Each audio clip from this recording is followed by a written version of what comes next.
এইবাৰ সামগ্ৰী সমষ্টিত কংগ্ৰেছ হাৰাটো একদম খাটাং মই এটা ক্ৰিটিকেল সোৰ্সৰ পৰা কংগ্ৰেছৰ ডিস্ট্ৰিক্ট লেভেলৰ ক্ৰিটিকেল সোৰ্সৰ পৰা শুনা পাইছো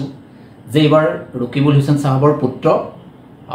পুত্ৰই এইবাৰ ৰিপ্ৰেজেন্ট কৰিব আৰু টিকেট পাব কংগ্ৰেছ দলৰ পৰা তো এইবাৰ সামগ্ৰী সমষ্টিবাসী ৰাইজে কেতিয়াও বিচৰা নাই যে ৰকিবুল হুছেইন সাহাবৰ লৰা এইবাৰ এমএলএ বনাব সামগ্ৰী সমষ্টিবাসী ৰাইজে সেইটো বিচাৰিছে এটা নতুনত্বৰ কথা চিন্তা কৰিছে এটা নতুন বাতাবৰণৰ কথা চিন্তা কৰিছে এটা নতুন লিডাৰশ্বিপৰ কথা সামগ্ৰীবাসী ৰাইজে চিন্তা কৰিছে আপোনালোকে দেখিছে যে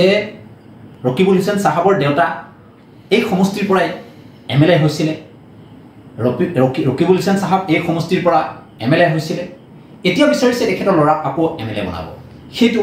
আদিম যুগৰ এটা প্ৰথা আছিল গতিকে আদিম যুগৰ কথা মানুহে এতিয়া চিন্তা নকৰে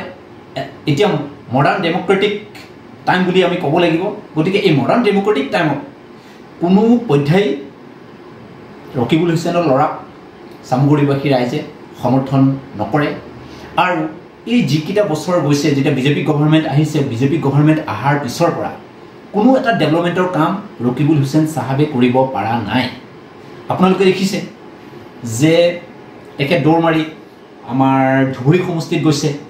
ধুবুৰী সমষ্টিত জিকিছে কিন্তু এতিয়া কোনো ধৰণৰ কাম কৰিব পৰা নাছিলে আগত যেতিয়া ধুবুৰী লোকসভা সমষ্টিত মৌলানা বদৰুদ্দিন আজমল সাহাব আছিলে তেতিয়া তেখেতে যেতিয়া চৰকাৰক ৰিপ্ৰেজেন্ট কৰে যেতিয়া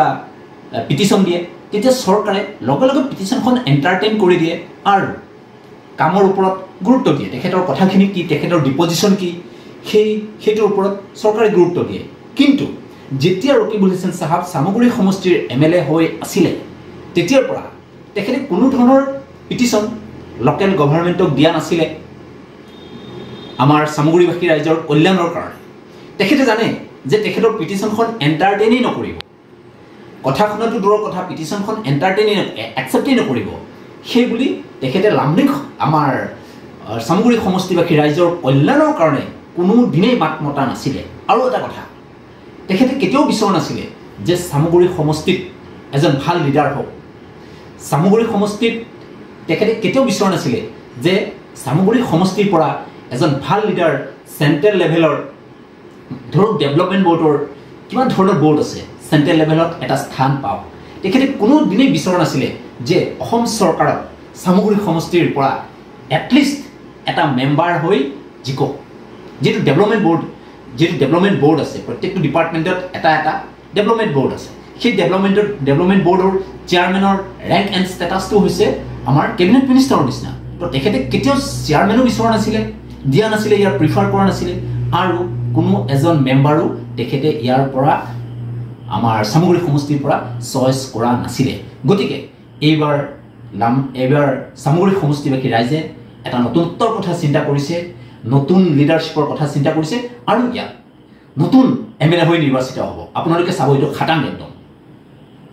খবৰ মানে এনি লাইভ 24/7 আৰু এনি লাইভ ডিজিটেল যিকোনো খবৰৰ বাবে যোগাযোগ কৰক 9387734920 আমাৰ এই নম্বৰত